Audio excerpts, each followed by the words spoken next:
15 दिन ହେବ ବାରଣ୍ଡାରେ ଶୋଇ ରହିଥିବା ମାନସିକ ବିକୃତ ଯୁବକର ପରିଚୟ ମିଳିଲା। ଖବର ପାଇ ଧାଇଁ ଆସିଥିଲେ ପରିବାର ଲୋକ, ହେଲେ ପୁଅକୁ ସେଠାରେ ନ ପାଇ ନିରାଶ ହୋଇ ଫେରିଲେ।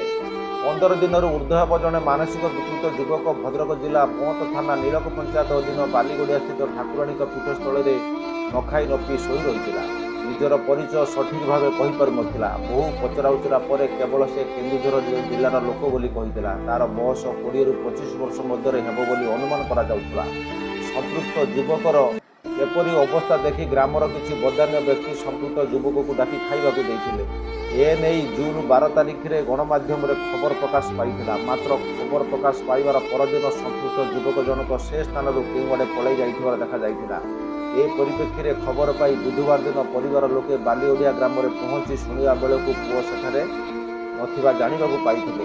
ଶେଷରେ ପରିବାର ଲୋକେ ନିରାଶ ହୋଇ ଘରକୁ ଫେରି ଯାଇଥିଲେ। ମିଳିଥିବା ସୂଚନା ଅନୁଯାୟୀ ନିଖୋଜ ହୋଇଥିବା ମାନସିକ ବିକୃତ ଯୁବକ ଜଣକ କେନ୍ଦୁଝର ଜିଲ୍ଲା ହରିଚନ୍ଦନପୁର ଥାନା ଭଗାମୁଣ୍ଡା ଗ୍ରାମର ରାମଚନ୍ଦ୍ର ମହାନ୍ତଙ୍କ ପୁଅ ମାନସ ରଞ୍ଜନ ମହାନ୍ତ ଅଟନ୍ତି।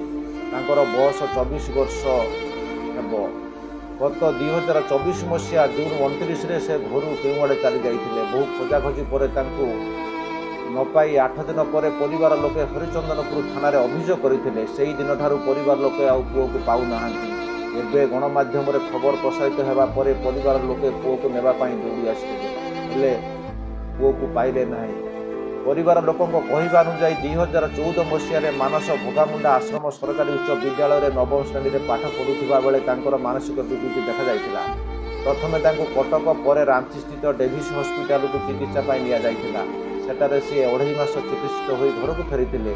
ଘରେ ଦୈନିକ ସେ ଔଷଧ ଖାଉଥିବା ବେଳେ ହଠାତ୍ 2024 ମସିହା ଜୁନ୍ 29ରେ କେଉଁଆଡ଼େ ପଳାଇ ଯାଇଥିଲେ। ସେହି ଦିନଠାରୁ ପରିବାର ଲୋକେ ଆଉ ତାଙ୍କୁ ପାଉନାହାନ୍ତି। ବାପାଙ୍କର ସେ એકમાત્ર ପୁଅ ହୋଇଥିବାରୁ ତାଙ୍କ ନିଖୋଜରେ ପରିବାର ଲୋକେ ଦୁଃଖରେ ଭାଙ୍ଗି ପଡ଼ିଛନ୍ତି। ଯଦି କୌଣସି ସହୃଦୟ ବ୍ୟକ୍ତି ତାଙ୍କର ଖବର ପାଆନ୍ତି ତେବେ ତାଙ୍କ ବାପାଙ୍କ ମୋବାଇଲ ନମ୍ବର 8018150623 ନମ୍ବରକୁ ଜଣାଇବା ପାଇଁ ସେ ନିବେଦନ କରିଛନ୍ତି। ଭଲ ଖବର ନ୍ୟୁଜ୍ 24।